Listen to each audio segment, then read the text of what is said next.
Now time for the nation's sharpest opinion. Viewers, Mark Zuckerberg of Meta, earlier Facebook, has now confessed that he, along with other big tech companies, are partners with the American deep state. By deep state, I mean CIA, FBI, State Department and other secret assets of the American government known only to the White House. So Mark Zuckerberg has admitted effectively that over the years, these big tech companies have worked with them to advance the interests of the American deep state. This has now been published everywhere. The recent events in Bangladesh rode on the back of the involvement of the same American deep tech companies who the CIA, FBI and the American secret agencies work with. Muhammad Yunus, who has been flown in by the Americans, I think, to lead Bangladesh, has, as per several emails, of which I have copies with me today, put out by WikiLeaks, he has been over the years in very, very close correspondence with the Americans, particularly when Hillary Clinton was Secretary of State, with her specific personal teams when she was Secretary of State. The Americans have been helping Muhammad Yunus set up his Grameen Bank. They have worked towards advancing the interests of Grameen Bank business-wise, and they've also been working to get him to agree to enter Bangladeshi politics. According to these emails and correspondence, this effort has been going on since 2007, which means that for the last 16 years or more, the Americans and Muhammad Yunus are working together. The way in which Muhammad Yunus, who is a political nobody, has been made the head of Bangladesh makes him a role model to people like Rahul Gandhi. Rahul Gandhi will get very excited because Rahul Gandhi has been similarly, like Muhammad Yunus, has been in close touch with the Americans, and Rahul Gandhi has been effectively, overtly pleading with the Americans to enter and become influence peddlers in Indian politics.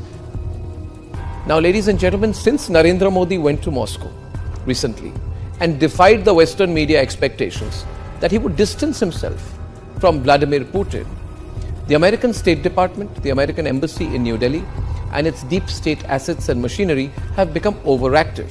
So they must have got instructions from Washington to target the Modi government. So they've become so active, they are doing PR activity. One day they flew down to meet Asaduddin Owaisi on the 12th of August. Then they quickly went to go and meet Omar Abdullah and Farooq Abdullah on the 26th of August in Srinagar. Then they flew down to meet Chandrababu Naidu on the 31st of July. Then they met Congress Chief Minister Revanth Reddy on the 2nd of August. You know, if you look at the way these American diplomats are behaving, it's almost like they're going to fight an election in India, or that they have been given the responsibility of forming an alternative political setup. It's embarrassing. What are you doing, American diplomats? Stop behaving like children. I know you got calls from Washington to meddle, but be classy about it. And in fact, don't do it, because we are tracking everything you do. The American embassy has also started, after these elections, they've started conducting workshops for Indian influencers on social media. They're calling it impact level work. So what they're trying to do, the American diplomats, they're trying to convince more Indian influencers to take a pro-America line, a pro-State Department line, a pro-American deep state line.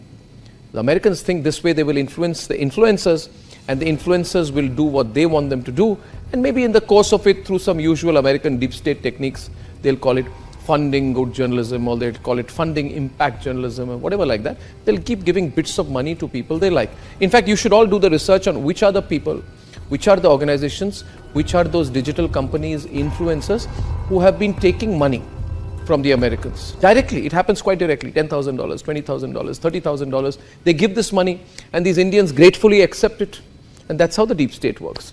Ladies and gentlemen, the American deep state, which was, in my view, earlier supporting the Aam Aadmi Party, has now hitched completely and moved its forces entirely behind the NGO Congress ecosystem.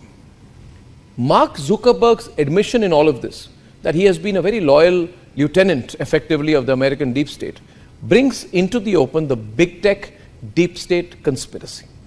The only difference is that between Bangladesh and India is that we are a larger country.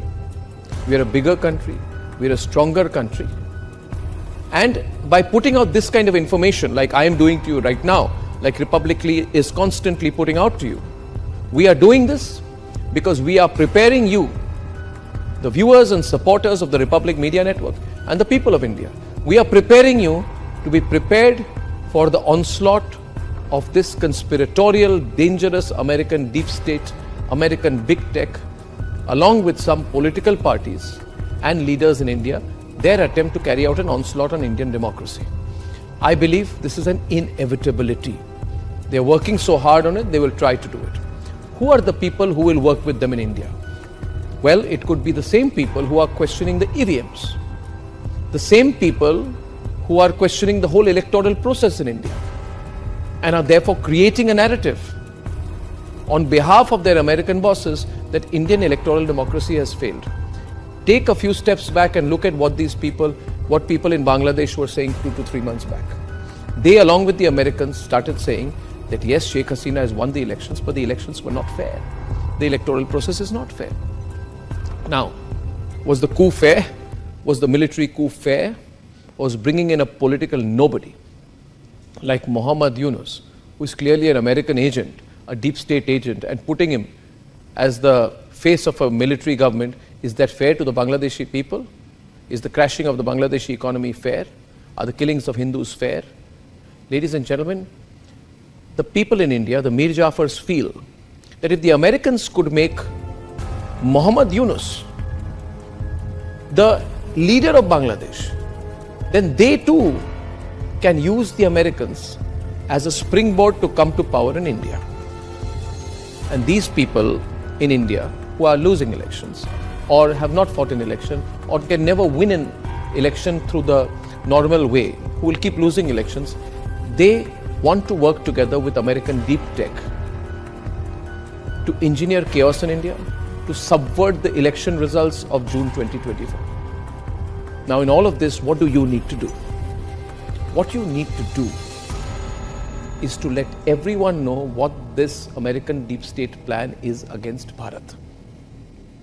To forward this video, to tell every Bharatiya that this American conspiracy against India's supreme national interest has to fail, and that we together, the people of Bharat, should teach the Americans the geopolitical lesson that they fully deserve, serve them a defeat, teach them a lesson that only Bharat can. So we have to come together. Please spread this video as widely as you can, so that the Americans know that even before they think they can act against us, that we've got our lens on them. It is they who should be on the defensive. Ladies and gentlemen, it is they who must know the people of Bharat will teach them a lesson, if necessary, if they conspire against our interest.